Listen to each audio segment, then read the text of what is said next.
ہمارے پروگرام کے اس خصوصی ایڈیشن میں خوش آمدید، جہاں ہم سعودی عرب اسرائیل کے درمیان پیچیدہ اور ابھرتی ہوئی حرکیات اور ایک تاریخی معاہدے کے امکانات کا جائزہ لیتے ہیں۔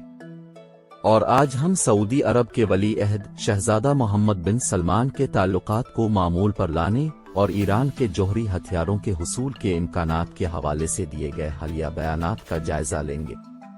لیکن پہلے آئیے کچھ سیاق و سباق فراہم کرتے ہیں۔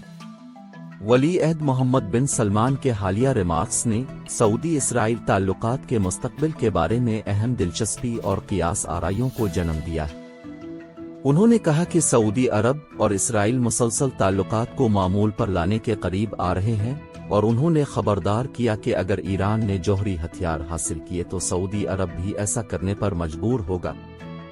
اب آئیے ان بیانات اور ان کے وسیع تر مضمرات کا تنقیدی تجزیہ کرتے ہیں۔ سعودی عرب اور اسرائیل کے درمیان تعلقات کا ممکنہ معمول پر آنا بلا شبہ مشرق وسطی میں ایک اہم پیش رفت ہے۔ تاہم اس موضوع پر تنقیدی اینک کے ساتھ رجوع کرنا ضروری ہے۔ اگرچہ دونوں ممالک کے درمیان گرمجوشی کے تعلقات کی اطلاعات موصول ہوئی ہیں، لیکن اس میں شامل پیچیدگیوں پر غور کرنا ضروری ہے۔ سعودی اسرائیل تعلقات ایک نازک معاملہ ہے جو علاقائی جغرافیائی سیاست، گھریلو رائے عامہ اور اسرائیل فلسطین تنازع جیسے مختلف عوامل سے متاثر ہے۔ اگرچہ پردے کے پیچھے کچھ سطح کا تعاون ہو سکتا ہے، لیکن مکمل طور پر معمول پر لانے کے لیے دونوں طرف سے کافی رعایتیں درکار ہوں گی۔ درحقیقت کسی بھی معاہدے کو فلسطینی عوام کے خدشات کو دور کرنے کی ضرورت ہوگی، جو طویل عرصے سے ایک آزاد ریاست کے خواہاں ہیں۔ فلسطینی حکام کی طرف سے پیش کردہ مطالبات، جن میں بعض علاقوں کی منتقلی، اسرائیلی بستیوں کی بندش اور مالی امداد شامل ہیں، اس مساوات میں اسرائیل فلسطین تنازع کی اہمیت کو اجاگر کرتے ہیں۔ ولی عہد محمد بن سلمان کی جانب سے ایران کے ممکنہ جوہری ہتھیاروں کے حصول کے بارے میں انتباہ علاقائی استحکام اور طاقت کے توازن کے بارے میں سنگین خدشات کو جنم دیتا ہے۔ تاہم اس بیان کو متعدد زاویوں سے جانچنا بہت ضروری ہے۔ جوہری ہتھیاروں سے لیس ایران کا خوف سعودی عرب سمیت خطے کے بہت سے ممالک میں مشترک ہے۔ تاہم جوہری ہتھیاروں کے حصول کا فیصلہ صرف ایران کے اقدامات سے نہیں ہوتا۔ یہ جغرافیائی سیاسی تحفظات، سیکیورٹی خدشات اور بین الاقوامی معاہدوں کے پیچیدہ جال سے متاثر ہے۔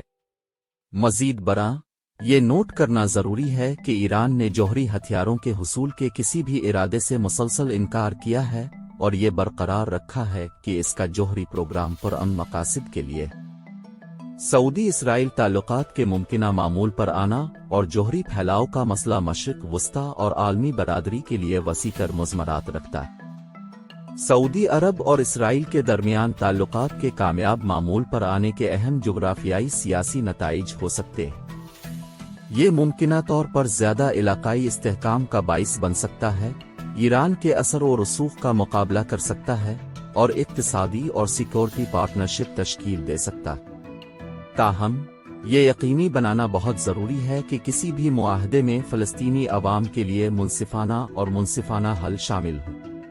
مزید برآں، ان ممکنہ معاہدوں کی دلالی میں امریکہ کے کردار کو نظر انداز نہیں کیا جا سکتا۔ بائیڈن انتظامیہ اسے اتحاد کو مضبوط کرنے، ایران کے اثر و رسوخ کا مقابلہ کرنے اور خطے میں چین کی بڑھتی ہوئی موجودگی سے نمٹنے کے ایک موقع کے طور پر دیکھتی ہے۔ جیسا کہ ہم اس بحث کو ختم کرتے ہیں، یہ واضح ہے کہ ولی عہد شہزادہ محمد بن سلمان کے سعودی عرب اور اسرائیل کے درمیان تعلقات کو معمول پر لانے کے ساتھ ساتھ ایران کی طرف سے جوہری ہتھیاروں کے ممکنہ حصول کے حوالے سے دیے گئے بیانات اہم سوالات کو جنم دیتے ہیں اور اس کی پیچیدگیوں کو واضح کرتے ہیں۔ مشرق وسطی، یہ دیکھنا باقی ہے کہ یہ پیش رفت کیسے سامنے آئے گی اور کیا تمام فریقین کے تحفظات کو دور کرنے کے لیے ضروری سمجھوتا کیا جا سکتا ہے۔